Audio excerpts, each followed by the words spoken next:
Commander Jake Morrison had survived the unimaginable in his 15 years with the Navy SEALs, Afghanistan, Iraq, Syria, and countless ghost missions that never appeared on any report.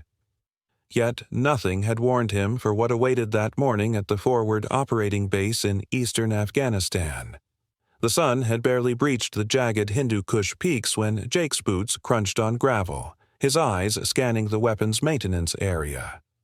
The base was eerily silent, most soldiers asleep or preoccupied with their routines, but something in the air felt wrong. He'd walked this route countless times, checking gear, morale, and readiness, but today, instinct prickled along his spine. Turning a corner near the armory, he froze. There, hunched over a maintenance table, was someone dismantling a Barrett M82A 1.50 caliber sniper rifle with surgical precision. Each massive component was meticulously arranged, every action deliberate as if orchestrated. But it wasn't the rifle that grabbed his attention. It was the person handling it. Staff Sergeant Isabel Vasquez moved with quiet authority. Barely 5 feet 4 inches, with calloused hands and dark hair in regulation bun, she seemed almost meditative, her fingers dancing across the rifle as if it were a familiar instrument. Her desert camouflage bore the scars of countless field operations, not office drills. She exuded a calm intensity that drew Jake in, forcing him to stop and watch. He'd arrived 3 days earlier with his SEAL team, sent to tilt the deadly balance against Taliban and ISIS-K forces who knew every ridge and cave like home. Briefings had mentioned sniper teams, but the focus had been on male marksmen. Isabel's name had been a passing note, easily overlooked. But now, watching her dismantle and reassemble that massive rifle with such ease, Jake's instincts screamed. This one wasn't just good, she was exceptional. She sensed him instantly and lifted her striking green eyes to meet his. There was no surprise, no hesitation, only a nod before returning to her task. "Mind if I watch?" Jake asked, stepping closer. "Free country, sir," she replied, her slight Texas accent calm, matter-of-fact, and entirely unyielding. Jake studied her movements as she began reassembling the Barrett. Nearly 30 pounds, capable of punching through an engine block at over a mile, but in Isabel Vasquez's hands, it was almost weightless, each piece clicking into place with uncanny precision. "How long with the Barrett?" he asked. 4 years, she said, installing the bolt carrier group without hesitation. Started on the M24 in basic sniper school, moved to the M 2010, certified on this one 6 months before deployment. Jake's eyes narrowed. Most snipers treated rifles like fragile relics. Isabel treated hers like a trusted partner. Functional, deadly, real-world experience evident in every move. "Seen much action?" he pressed. A pause, her hand still on the receiver. "Some," she murmured. "Enough to know what it can do when it needs to." Jake felt that familiar pull, the kind that told him she wasn't just trained. She was battle-hardened, the same quiet confidence he'd recognized in his finest operators. And just like that, he knew. This mission, this base, everything had just changed. The talkers were usually the ones with the least to say. As Isabel Vasquez continued her meticulous work, Jake Morrison found himself studying not just her technique but her entire approach. Her fingers moved with reflexive precision, the kind born from countless high-stress encounters, each component of the Barrett 50 caliber rifle sliding into place without hesitation. When she checked the optic mounts, it was with the deliberate care of someone who knew a loose scope could turn a mission from success to disaster. The rifle was nearly reassembled when Specialist Davis stepped into the maintenance area. A 21-year-old from Ohio, his swagger barely masked the inexperience that came with youth. "Morning, Vasquez," Davis said, smirking. "Still playing with that big gun of yours?" Isabel didn't glance up, her jaw tightening just slightly as her hands remained steady on the muzzle brake. "Gotta keep it clean," she said evenly. "Never know when you might need to reach out and touch someone." Davis laughed, but it carried an edge. Maybe leave the long-range stuff to the boys. We've got actual experience, silence fell. Jake felt the tension coil in the room, the kind of dismissal that could fracture unit cohesion. He was about to intervene when Isabel finally lifted her gaze. Experience, she said slowly, tasting the word. Interesting perspective, Davis. The young soldier took a half-step back. Isabel returned to her rifle, a subtle smile tugging at her lips, the smile of someone who knew something others didn't. Jake's curiosity about Staff Sergeant Isabel Vasquez and her mastery of the Barrett only grew. 2 days later, Jake was in the Tactical Operations Center, reviewing intelligence reports, when the radio crackled urgently. A convoy returning from Kamdesh Valley had been ambushed, pinned in a kill zone under elevated fire. Standard infantry weapons couldn't reach the attackers. "Phantom Base, this is Eagle 6, came Lieutenant Collins' strained voice. "We're taking heavy fire from ridgeline positions, 800 to 1,200 meters northeast. Request immediate sniper support." Jake watched the operations officer coordinate responses. 2 Apaches were 15 minutes out, but the convoy couldn't wait. The enemy had chosen a kill zone with narrow escape routes and steep flanks. "Sir," came a voice, "Vasquez is already gearing up. She's been monitoring radio traffic." Jake looked up to see Isabel Vasquez striding confidently across the center, fully kitted, Barrett case in hand. Her movements were deliberate, efficient, without panic or hesitation. "Staff Sergeant," Jake called. "What's your assessment?" She studied the tactical display.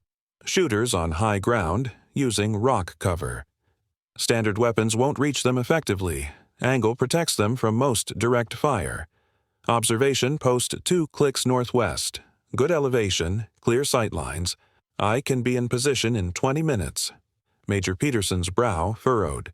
Vasquez, extreme range, difficult terrain, civilians nearby. It's a tough call. "Sir," Isabel said calmly, "I know what I can and cannot do with this rifle." Jake studied her face. No bravado, no false confidence, just the steady certainty of someone who had done this before and understood every limit and possibility of both weapon and situation. "How long do you need to get into position?" he asked. 20 minutes to reach the observation post, 5 to set up and range the targets," Isabel Vasquez replied without a hint of hesitation.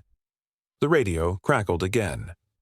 "Phantom Base, Eagle 6, 2 wounded, 1 critical. Enemy fire intensifying. Need sniper support." ASAP Major Peterson made the call. "Go, but I want constant comms. If the shots aren't clean, I need to know immediately." Isabel nodded once and headed for the door, but Jake Morrison caught her arm. "Staff Sergeant, what's the furthest confirmed kill you've made with that rifle?" For the first time, Isabel hesitated. "Sir, that's not usually discussed." "This isn't usual," Jake said. "I need to know if you can make these shots." She studied him a long moment, then said quietly, 3,247 meters, sir." Confirmed by 3 observers using laser rangefinders, Jake's eyebrows shot up. Over 2 miles, far beyond what most snipers dared attempt. "When?" 4 months ago, Isabel said. "Different valley, similar scenario." Before he could ask more, she was gone, leaving Jake staring with a mix of surprise and respect. A confirmed kill at that distance placed her among the world's elite marksmen, yet she'd mentioned it only because the mission demanded.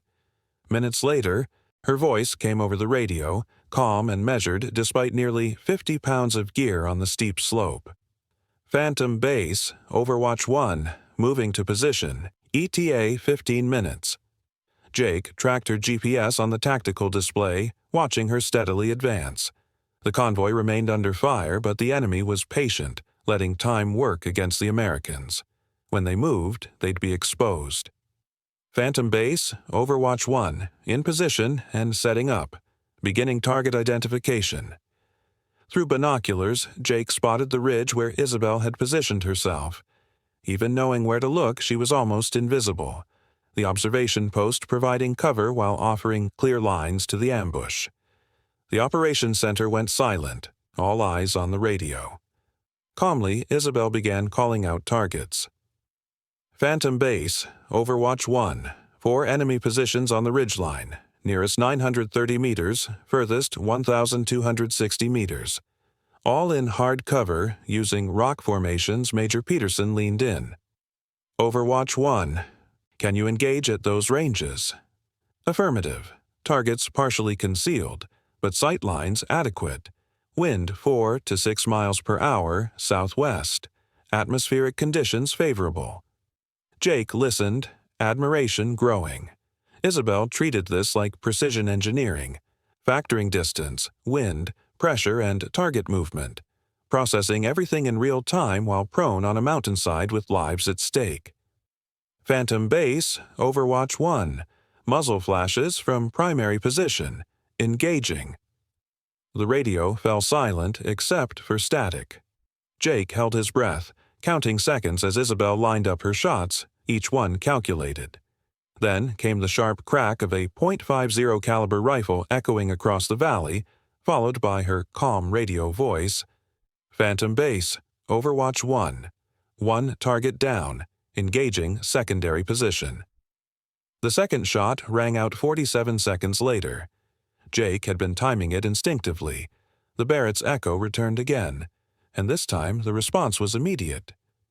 Eagle 6, Eagle 6, Lieutenant Collins' voice crackled, excitement unmistakable. Whatever you just did, keep it up. We're seeing the enemy pulling back from the eastern positions. Isabel Vasquez's voice cut through the radio chatter, calm and precise. Phantom Base, Overwatch 1, second target neutralized. Observing enemy movement, their repositioning into dead ground behind the ridge, Jake Morrison watched the tactical display as the tide shifted. The fighters who had seemed untouchable moments ago were now scrambling, aware that death could strike from over a mile away. Long-range accuracy was as much psychological warfare as physical impact. Overwatch 1, Phantom Base, Major Peterson called. Can you maintain observation on their fallback? Negative for direct fire at their current positions, Isabel replied, but they're moving predictably toward the northern ravine. If they continue, they'll expose themselves at a choke point approximately 1,400 meters from my position. Jake leaned closer, captivated by her tactical insight. She wasn't just shooting. She was reading the battlefield, predicting movements, and controlling the initiative. Eagle 6, Phantom Base, Major Peterson transmitted to the convoy. Begin withdrawal to extraction point. Overwatch 1 will cover your movement. The convoy advanced slowly, wounded and damaged vehicles forcing a cautious retreat. Every step exposed them to potential fire, perfect conditions for a skilled sniper to tip the balance. Isabel's next call came as they moved. Phantom Base, Overwatch 1. Movement in northern ravine. Multiple targets at 1,380 meters. Request permission to engage. Targets confirmed hostile. Targets confirmed hostile? Peterson asked. Affirmative, she replied. Armed males in tactical formation, moving to positions to engage the convoy. Jake pictured it from her vantage. Fighters thinking themselves concealed, unaware someone a mile away watched their every move. Engage at your discretion, Overwatch 1. The third shot cracked across the valley after a calculated pause. Jake realized she now had moving targets, a challenge magnitudes harder. Distance, wind, and bullet travel time all had to be accounted for. Phantom Base, Overwatch 1, target down. Enemy scattering, breaking contact, moving away from convoy route. Lieutenant Collins' relief was audible. Phantom Base, Eagle 6, clear of ambush and moving to extraction. Whoever's watching over us up there, owe them a case of beer. Jake allowed himself a brief smile but stayed focused. The mission wasn't over. In these valleys, the enemy rarely stayed down. Sure enough, Isabel's voice returned, urgency threading her calm tone. Phantom Base, Overwatch 1. Secondary enemy force approaching western route. 8 to 10 fighters with heavy weapons, positioning to ambush the convoy at the bridge crossing. Jake cursed under his breath. The bridge was the convoy's only route across a deep ravine. If the enemy controlled it, another kill zone awaited. "Range to western positions?" Peterson asked. "Initial estimate, 1,600 meters from current position," Isabel replied, still advancing. "I need to reposition to get clear sight lines." Overwatch 1. Convoy reaches the bridge in 15 minutes. How long to get into position? A pause. Jake Morrison could almost hear Isabel Vasquez calculating in her head. Distance, terrain, time, ammo, all the variables determining if she could provide effective support. "I can reach an alternate position in 12 minutes, she said finally, "but it will put me at the maximum effective range for the Barrett." Shots at the edge of what's possible, Jake grabbed the radio handset. "Overwatch 1, Commander Morrison. Tactical assessment?" "Sir, enemy using classic ambush tactics," Isabel replied. "They let the convoy believe they escaped, then stage a follow-up at a predictable choke point. If they secure positions overlooking the bridge, the convoy will be trapped." "Can you stop them?" Another pause, longer this time. "Sir, I can try, but moving targets at this range with limited setup, clean kills aren't guaranteed. I can disrupt their positioning. By the convoy time, Jake made a choice that went against every instinct honed in 15 years of special operations. He would stake the lives of the convoy on a soldier he'd met just days ago, guided only by observation and 3 radio shots. "Overwatch 1. You are authorized to reposition and engage as needed. Convoy safety is your priority. Understood. Phantom base moving to alternate position." The radio went silent except for her controlled breathing as Isabel packed her gear and moved across the rugged terrain. Jake tracked her GPS beacon across ridges and valleys that would challenge even seasoned climbers. Watching her, Jake realized he was witnessing something extraordinary. Isabel Vasquez wasn't just competent, she was operating at a level few marksmen achieved. Precision, speed of tactical assessment, predictive movement reading. It was expertise far beyond her personnel record. 8 minutes from the bridge, her voice cut through the radio again. "Phantom base, Overwatch 1, in position. Visual on enemy. Range, 1,820 meters. They've established positions with clear sight to the bridge 1,820 meters."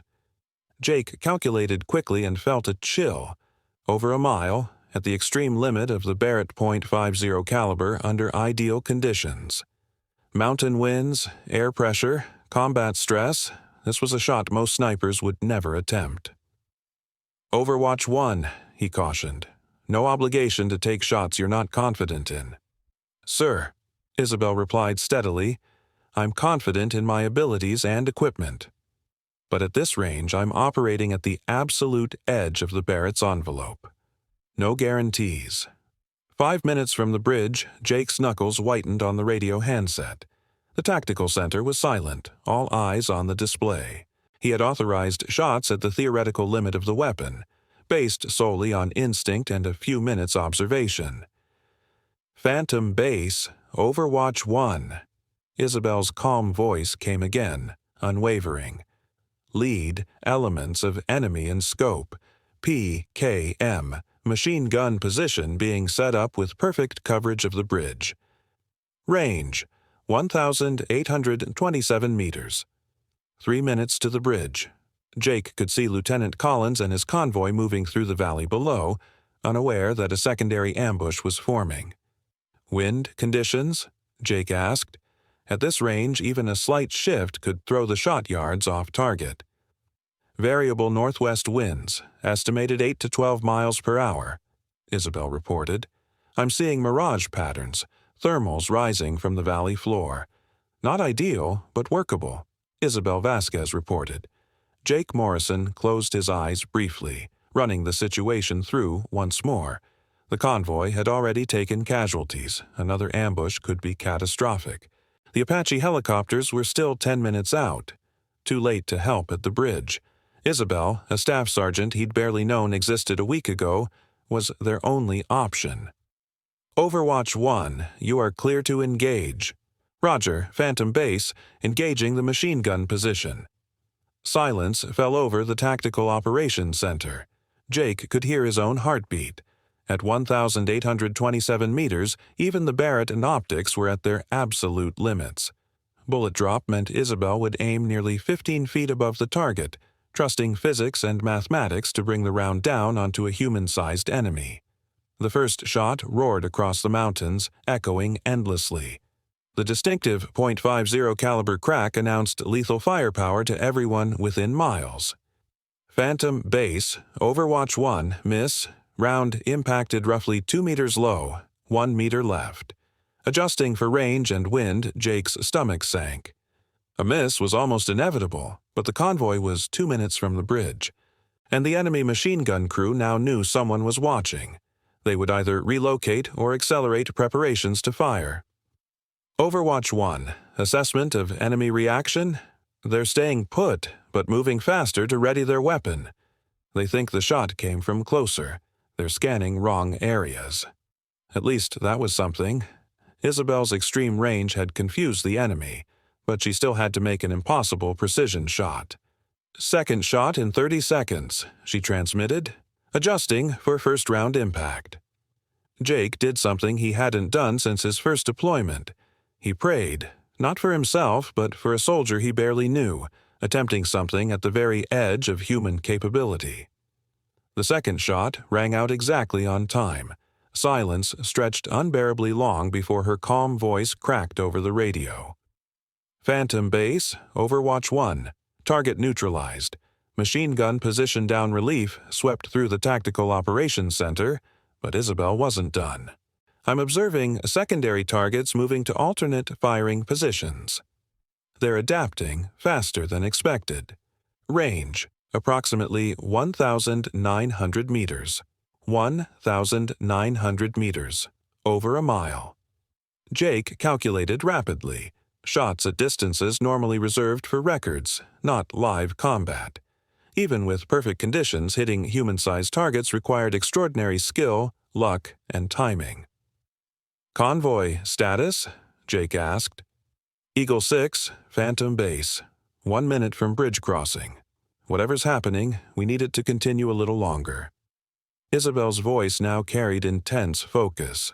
Phantom Base, tracking 3 groups attempting overlapping fire on the bridge. If they succeed, they can engage from multiple angles simultaneously. Can you disrupt all 3?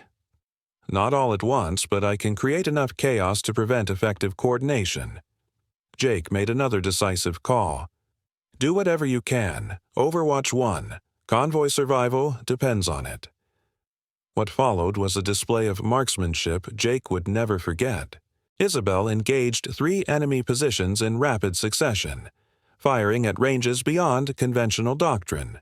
Her shots weren't just precision, they were psychological warfare, using the Barrett's .50 caliber rounds to spread panic and confusion among enemies who couldn't locate or return fire effectively. First position disrupted, Isabel reported after her third shot, moving to secondary target. Fourth shot fired, near miss on secondary position, but they're relocating away from the bridge approach. Fifth shot, engaging third position. They're breaking contact, withdrawing from firing positions. Lieutenant Collins' voice crackled with relief and excitement. Phantom Base, Eagle 6, across the bridge and clear. I don't know who your guardian angel is up there, but they just saved our lives. Jake Morrison grabbed the radio. Overwatch 1, convoy clear. Status. After a longer pause, Isabel Vasquez's voice came through, fatigue faintly audible. Phantom Base, Overwatch 1. Enemy withdrawing. No immediate threats. Ready for extraction on your order. Negative Overwatch 1. Hold position 15 more minutes. Apaches inbound will cover your withdrawal. As he waited, Jake reflected on what he'd witnessed. In under 40 minutes, Staff Sergeant Isabel Vasquez had dismantled 2 ambushes, engaged targets at extreme ranges, and saved an entire convoy. Her calm professionalism suggested this was routine, but Jake suspected nothing about her was ordinary. Her precision, tactical insight, and ability to perform under pressure suggested experience far beyond a typical Army sniper. 3 hours later, Isabel returned to base, exhausted but alert, her gear worn from the day's operations. As she checked in her rifle and reported ammunition, Jake approached. "Staff Sergeant," he said quietly, "I think it's time for a longer conversation about your background." Isabel looked up, and for the first time, Jake noticed weariness in her expression. "Sir, my personal file contains all relevant training and experience." "Does it?" he pressed. "Because what I witnessed today shows capabilities far beyond standard Army sniper training." Isabel set down her gear, facing him directly. "Commander Morrison, I'm a staff sergeant in the U.S. Army. I do my job to the best of my abilities. Beyond that, I'm not sure what else you need to know." But Jake knew there was more to Isabel Vasquez than met the eye. Whether she would reveal it, or he'd have to uncover it, remained to be seen. That evening, Jake sat in the base commander's office, studying Isabel Vasquez's personnel file. Colonel Rebecca Martinez, the base commander, had allowed him access after the convoy rescue, but the official records didn't match what he'd observed. According to her file, Isabel completed basic training at Fort Leonard Wood, AIT as a military police officer, then cross-trained as a designated marksman. Sniper school scores were excellent, but nothing indicating the extraordinary skill Jake had seen. "There are gaps," Jake said, looking up. "Deployment history shows 8 months in Afghanistan, but some locations aren't specified." Awards seem unusually sparse for her skill level. Colonel Martinez leaned back, studying him. "Commander Morrison, what are you suggesting?" "I'm suggesting Staff Sergeant Vasquez has training and experience not reflected here. The shots she made were at the absolute edge of the Barrett's capabilities. That doesn't happen overnight." Before Colonel Martinez could respond, there was a knock at the door. Jake looked up to see Isabel, still in field uniform but cleaned from the mountain dust. "Ma'am, you wanted to see me?" She addressed the colonel. "Come in, Staff Sergeant. Commander Morrison has some questions about your background." Isabel Vasquez entered and stood at attention, but Jake noticed tension in her posture, more nervous in an office than she had been facing enemy targets at extreme range. "At ease," Colonel Martinez said. "Isabel, the commander is curious about your training. Your performance today was exceptional." Even by our standards, Isabel's eyes flicked between Jake and the colonel. "Ma'am, I received standard training at Army Sniper School, Fort Benning. My instructors were excellent, and I worked hard to master the skills they taught." Jake placed the personnel file down, leaning forward. "Staff Sergeant, I've worked with graduates from every major sniper school in the military. What you did today goes beyond standard programs. The longest confirmed kill in Army history was 2,015 meters by a Special Forces sniper. You told me you had a confirmed kill at 3,247 meters. Isabel remained silent. Jake noticed her jaw tighten slightly. "More than that," Jake continued, "your tactical awareness and battlefield reading suggest experience with complex operations. You predicted enemy movements, adjusted strategy in real time, and maintained communication discipline under extreme stress. That's not basic sniper training. That's advanced special operations training."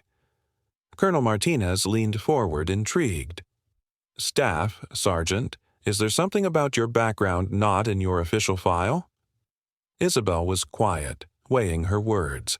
Finally, she met Jake's gaze. "Sir, there are aspects of my training and experience classified above my standard personnel file." Jake felt vindication. "What kind of classified training?" "Before this assignment, I spent 18 months attached to a Joint Special Operations Task Force. My role, precision sniper support for high-value target operations in areas conventional forces couldn't operate." Colonel Martinez straightened. "Which task force?" Task Force Black, ma'am. Based out of Bagram, operating throughout the region. Official records list routine security, but actual missions were under special access programs. Jake knew of Task Force Black, one of the military's most secretive units, conducting operations that officially didn't exist. Snipers attached to them received training and experience far beyond conventional programs. What kind of operations? Jake asked, neutral. Isabel glanced at Colonel Martinez, who nodded. High-value target elimination, counter-sniper missions against enemy marksmen disrupting conventional forces, long-range reconnaissance in areas too dangerous for regular patrols. Most confirmed kills, including the 3,247-meter shot, occurred during those missions.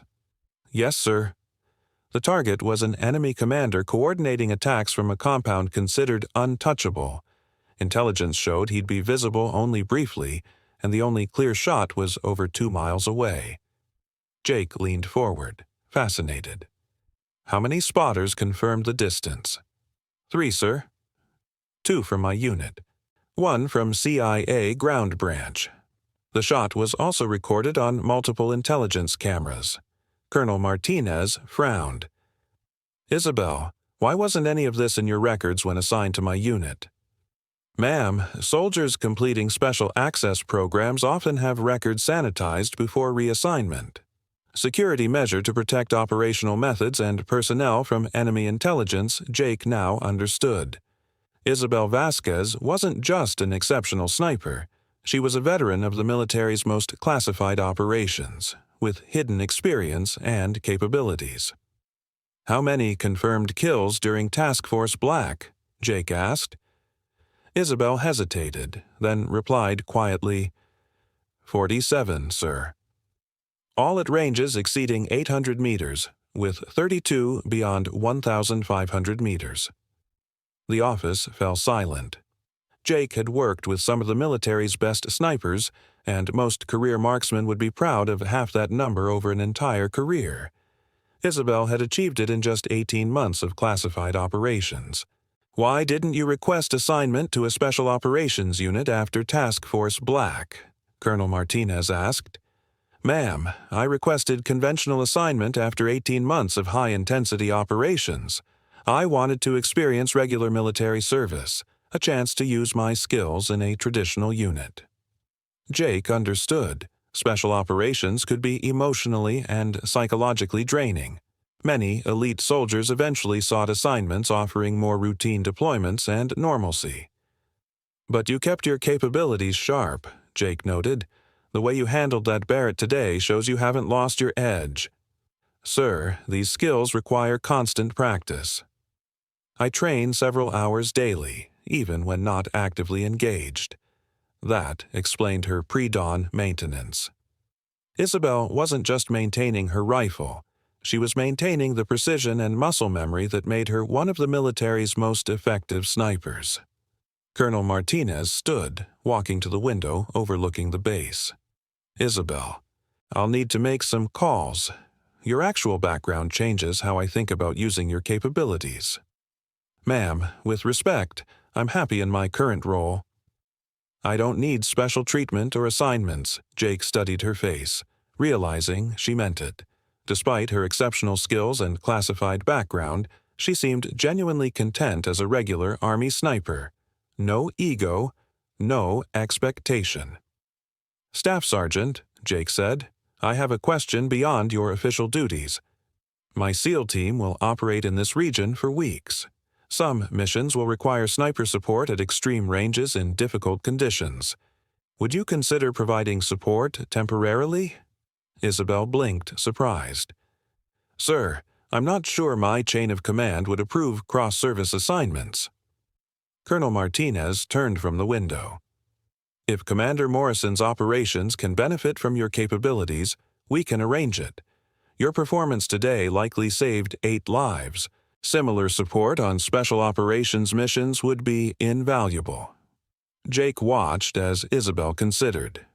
Working with Navy SEALs meant returning to high-intensity operations like Task Force Black, but it also meant using her abilities fully rather than being limited to conventional missions. "Commander Morrison," Isabel finally asked, "what kind of ranges and conditions are we talking about?" Jake smiled. "The kind that would challenge even someone with your background. The kind that require a shooter who can make impossible shots look routine." Isabel was quiet, then nodded slowly. "Sir, I'd be honored to support your operations." That evening, Jake left the office with a sense of satisfaction. 3 weeks later, Jake lay prone on a rocky outcrop at 4,200 feet elevation, watching Isabel make final adjustments to her Barrett. They were preparing for the most challenging sniper operation of their careers. The target, a high-value terrorist leader coordinating attacks from a fortified compound in the Korengal Valley. Intelligence indicated the target would be visible for roughly 90 seconds during a scheduled meeting. The only clear shot was from their location, 3,890 meters away, nearly 2.4 miles, far beyond military doctrine for effective sniper fire. "Atmospheric conditions are as good as we'll get," Isabel said, studying her ballistic computer and range-finding equipment. "Barometric pressure stable, humidity low, wind relatively calm." Jake looked through his spotting scope at the compound far below.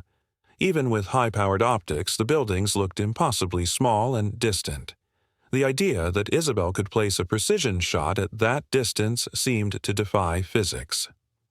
"What's your confidence level?" Jake asked. Isabel paused, running final calculations on her ballistic computer. "Sir, at this range, countless variables mean even perfect equipment and conditions can't guarantee success. Bullet flight time will be roughly 5 seconds, so any movement by the target could cause a miss. However, I've studied his patterns from surveillance footage. He's methodical, tends to stand in predictable locations for set periods. If he follows those patterns, there will be a window long enough for engagement." Jake had spent 3 weeks with Isabel on progressively challenging operations and had complete confidence in her abilities. She had successfully engaged targets at ranges most snipers wouldn't dare, always with the same calm professionalism she had shown during their first encounter. "Commander Morrison," came Petty Officer Rodriguez's voice, the team's communications specialist. "Drone surveillance confirms the target is moving toward the meeting location. ETA for engagement window, approximately 12 minutes. Isabel began final preparations, checking every component of her weapon system one last time. The Barrett was loaded with carefully selected match-grade rounds, individually inspected for consistency. Her scope was calibrated for extreme range and environmental conditions. Every available advantage had been applied to ensure success. "Jake," Isabel said, using his first name for the first time in their professional relationship, "regardless of the outcome, working with your team has been the most professionally satisfying assignment of my career." Jake blinked. "You sound like you're saying goodbye." "Not goodbye," Isabel replied, "but today changes things. This shot, if successful, will set a new world record for confirmed sniper kills. That attention could compromise future operations, Jake understood. The military's most effective snipers often operated in the shadows. A record-breaking shot would make Isabel famous within military circles, potentially ending her covert career. "Second thoughts?" Jake asked. Isabel shook her head. "This target is responsible for dozens of attacks on coalition forces. Stopping him saves lives. That matters more than my career concerns." Rodriguez's voice crackled. Target entering the compound. Following expected pattern, Isabel settled behind her rifle, adjusting for perfect stability. At 3,890 meters, even the slightest movement could ruin the shot. Jake set up his spotting scope, ready to observe and advise. "Wind?" Jake asked. "Variable but manageable. Mirage patterns consistent. 6 to 8 miles per hour from northwest. Range 3,890 meters confirmed by laser." Jake ran mental calculations. Traveling over 2,800 feet per second, the bullet would take nearly 5 seconds. Gravity would drop it more than 200 feet, requiring Isabel to aim high and trust physics to bring the round onto a human-sized target 2.4 miles away. Target in engagement area, Rodriguez reported, moving toward usual meeting position. Isabel's breathing slowed to the controlled rhythm Jake had seen in all prior operations. Finger resting lightly on the trigger, she tracked the target through her scope. Visual confirmation. Target moving to center of courtyard. Following established pattern, Jake peered through his spotting scope at the distant compound. At this range, the target was almost imperceptible, even with the strongest optics. "He's stopping," Isabel said, taking position at courtyard center. Engagement window open. Jake held his breath as Isabel made her final adjustments. Everything they had trained for, all the calculations and preparations, came down to this instant. "Shot fired," Isabel announced. The crack of the Barrett rolled across the mountains. Jake began counting seconds. At this distance, they had to wait nearly 5 full seconds to see if the shot hit its mark. 1, 2, 3, 4, 5. Rodriguez's voice erupted with excitement. "Drone confirms target down. Target eliminated. Shot successful." Jake peered through his spotting scope, barely making out movement as figures rushed toward the fallen target in the distant compound. Isabel remained perfectly still behind her rifle, eyes locked through her scope. "Confirmed kill," she said softly.